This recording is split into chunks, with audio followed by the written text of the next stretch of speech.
আসসালামু আলাইকুম, আমি তোমাদের আতিক ভাই। আর এই ভিডিওটা অবশ্যই আতিক ভাই ব্লগার চ্যানেল থেকে দেখতেছেন।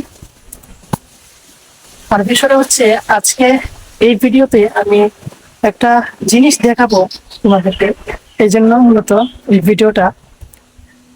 তো কি জিনিস দেখাবো আপনারা ইতিমধ্যে স্ক্রিনে দেখতে পারতেছেন, যে বলার ভাষা, বলা বলি। আর কি বলার ভাষা, বা এটা একটা আল্লাহ তাআলার অশেষ একটা নিয়ামত, এটা আমরা বুঝতে পারি না। সুবহানাল্লাহ।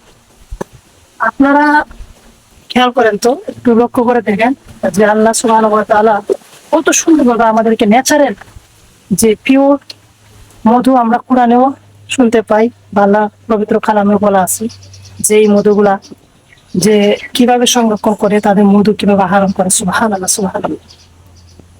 তো আপনারা তো দেখতে পারতেছেন ইতিমধ্যে যে কত সুন্দর মধু।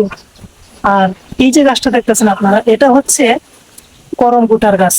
এটা আমরা বলি করম চা, করম চা ফল।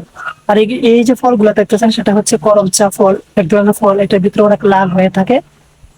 তো অনেক মজাদার সুস্বাদু একটা ফল। এটা কিন্তু ভিটামিনও বটে এই ফলটা। এটা হচ্ছে একটু টক মিষ্টি মিলাই চলে আছে, তো এই জন্য এটা ভিটামিন সি এই ফলটা।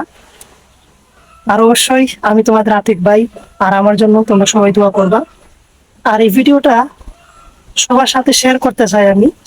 আর আল্লাহ তাআলার যে নিয়ামত, এই করম চা ফল গাছে যে কত সুন্দর মধুর চা আল্লাহ তাআলা দিয়েছেন। এর আগে আমরা এই যে বিল্ডিংটা দেখতে পারতেছেন, বিল্ডিং এর কাজ চলতেছে, ওই বিল্ডিং এর উপরে রূপচা ছাদের ভিতরে এই কয়েকদিন আগে প্রায় 4 কিলো আমরা মধু আহরণ, 4 কিলো মধু আমরা সংরক্ষণ করতে পারছি ইনশাল্লাহ। তো এই মধুগুলা একদম খাঁটি মধু, এখানে কোনো ভেজাল নাই। ঠিক আছে, এখানে কোনো ভেজাল নাই, একদম খাঁটি মধু। সো এই জন্য আপনাদের সাথে শেয়ার করা যে আল্লাহ তাআলা কত নিয়ামত আমাদেরকে দিয়েছে, কিন্তু আমরা শুকরিয়া আদায় করি না। তো আমরা সবাই যেন আল্লাহ সুবহানাহু ওয়া তাআলা শুকরিয়া আদায় করি। এই জন্য মূলত ভিডিওটা আমি শেয়ার করা, যে আল্লাহ তাআলা শুকরিয়া, আল্লাহ তাআলার যে নিয়ামত, এটা আদায় করে আমরা কখনো পারবো না। এই যে দেখেন কত সুন্দর বাতাস, প্রাকৃতিক যে একটা নির্যাস আমরা উপভোগ করতে পারছি। এটা তো আল্লাহ তাআলার একটা নিয়ামত আমাদের পক্ষ থেকে।